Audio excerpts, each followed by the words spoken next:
Assalamualaikum warahmatullahi wabarakatuh. Mari kita lanjutkan pembahasan soal KSNP Kimia tahun 2020. Ini sudah part ke-20 ya. Sini saya punya soal organik. Urutan kekuatan asam karboksilat berikut yang dari yang terlemah adalah, nah ini setelah diperhatikan, ini adalah rantai utamanya pentanoat semua ya. Oke, kita gambarkan satu persatu ya. 1, 2, 3, 4, 5. Nah, ini untuk yang pertama itu 4 metil pentanoat. 1, 2, 3, 4. Oke, ini 4 metil pentanoat. Oke. Yang kedua kita punya 3 kloropentanoat. 1, 2, 3, 4, 5, 6. Kelebihan ya. Sorry. Ini adalah yang kedua 3 kloropentanoat. 1, 2, 3. Di sini kloronya berarti ya. Nah, oke. Yang ketiga kita punya 3 bromopentanoat. 1, 2, 3, 4, 5. OH 1, 2, 3. Oke. 3 bromo. Oke, yang keempat kita punya 2,2 dikloropentanoat. Oke. 1, 2, 3, 4, 5. 2,2 dikloropentanoat. Oke. Oke. Nah, untuk menjawab ini, saya akan coba jelaskan ketentuannya ya. Oke, untuk menentukan kekuatan suatu asam karboksilat. Kenapa sih si asam karboksilat A itu lebih asam misalkan ya? Atau yang ini lebih lemah misalkan ya? Atau apa sih penyebabnya gitu kan ya? Oke. Ini ketentuannya. Pertama, oke. Semakin banyak substituen, oke, semakin banyak substituen, oke. Substituen ini adalah cabang kayak gini ya. Nah, ini ya. Cl kayak gitu ya. Maka keasaman semakin meningkat. Oke, semakin meningkat atau kuat. Oke. Kayak gitu.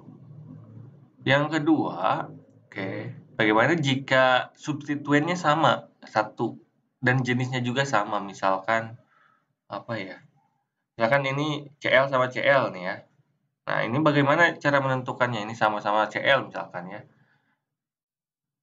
Menentukan siapa yang lebih asam adalah, semakin dekat posisi substituen ya, substituen dengan gugus karboksilatnya, yaitu ini ya. Ini gugus karboksilatnya itu ini. Ini gugus karboksilatnya, oke. Dengan gugus karboksilat,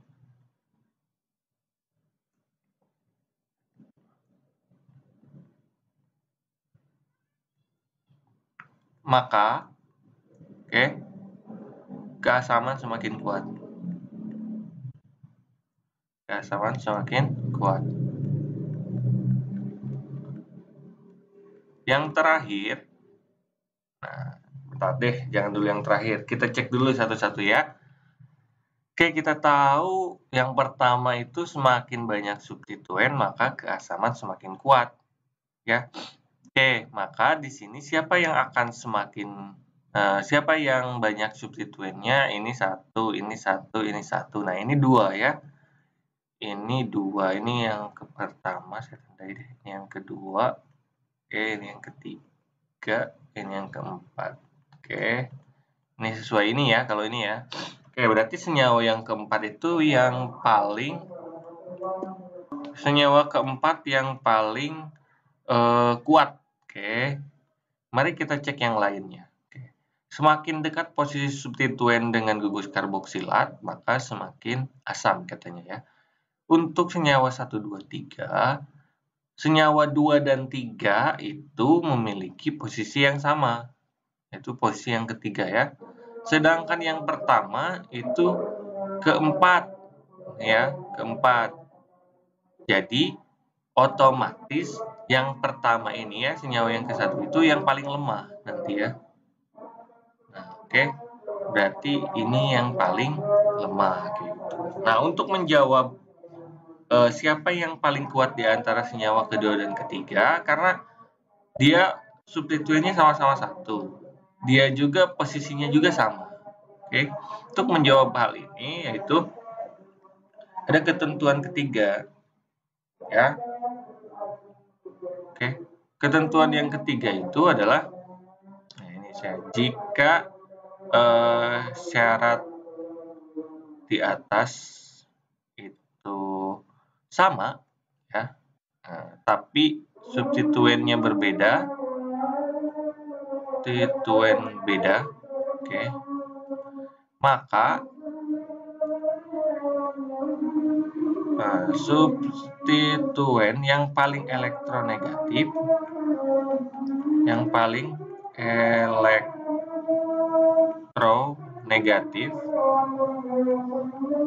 kekuatan asamnya semakin kuat nanti. Semakin kuat asamnya, oke, keasamannya. Oke, seperti itu. Jadi jika dicek siapa yang paling elektronegatif di antara Cl dan Br, yang paling elektronegatif adalah Cl. Cl lebih elektronegatif dibanding Br, maka dia lebih kuat asamnya si Cl itu ya. Oke, maka di sini adalah Cl3 ya, yang kedua, sorry ya.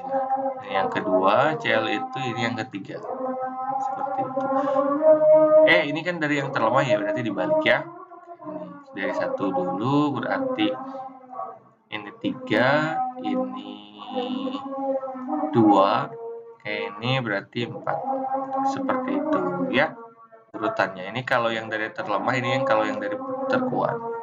Ini jawabannya ya. Semoga membantu. Terima kasih. Assalamualaikum warahmatullahi wabarakatuh.